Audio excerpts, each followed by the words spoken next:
dito sa laptop ng LX50 biometric. So before that, of course, nasa ano tayo, safe mode. Dapat set natin safe mode. Then next, what we're going to do is let's open our flash drive.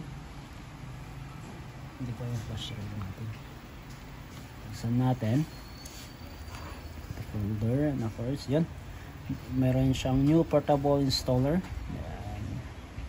We have a portable instruction. Let's see it kung ano bang naman nito.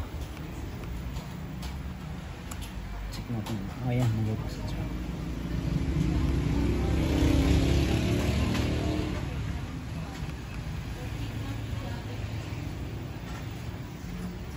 Okay, hindi siya mabuksan pero sige, set up ko na.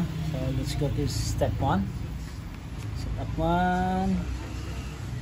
Then then we have run as administrator. Okay, and we have click na natin to begin installation. Click this button.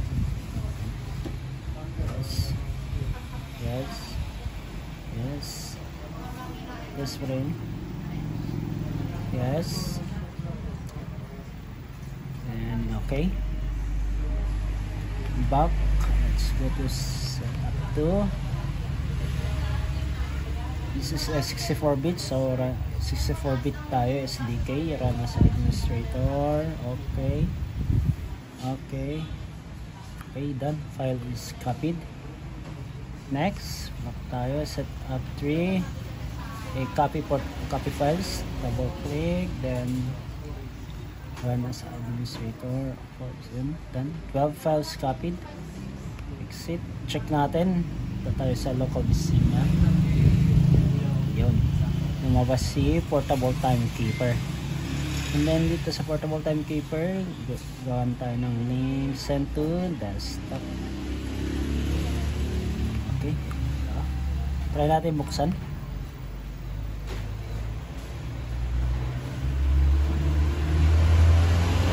Short date, kung panel, change short date, yes.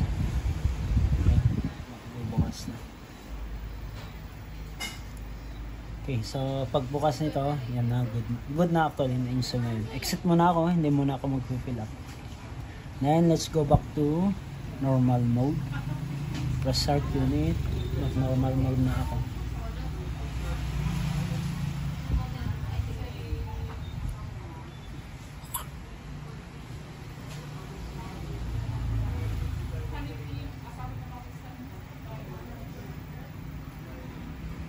Okay, pagbukas nito,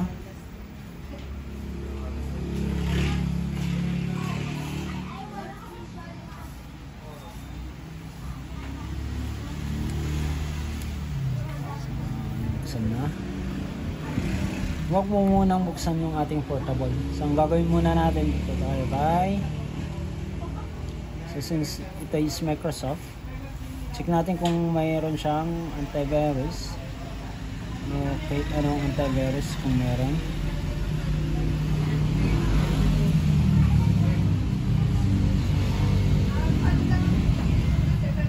Expire na tong antivirus na naka-Kaspersky.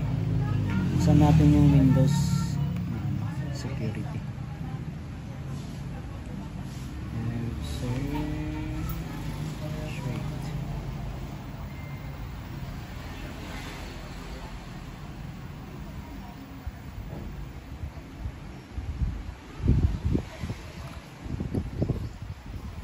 Search muna natin yung Windows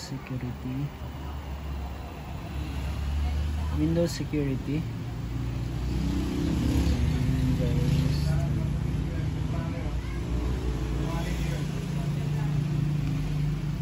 And manage setting. Ito tayo kay exclusion. Yes. Add exclusion. So bali dalawa yung gagawin natin. Exclusion ng folder. And the portable timekeeper, select, and then another exclusion ng file. Parehas din.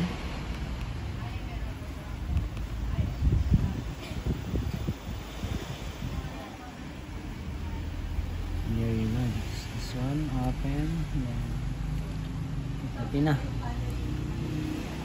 Kasi itong file natin, itong installer natin is 2007 pa yung ating program. So we need to, so there you go, na-install na natin, and let's move up to fill up na natin yung ating account.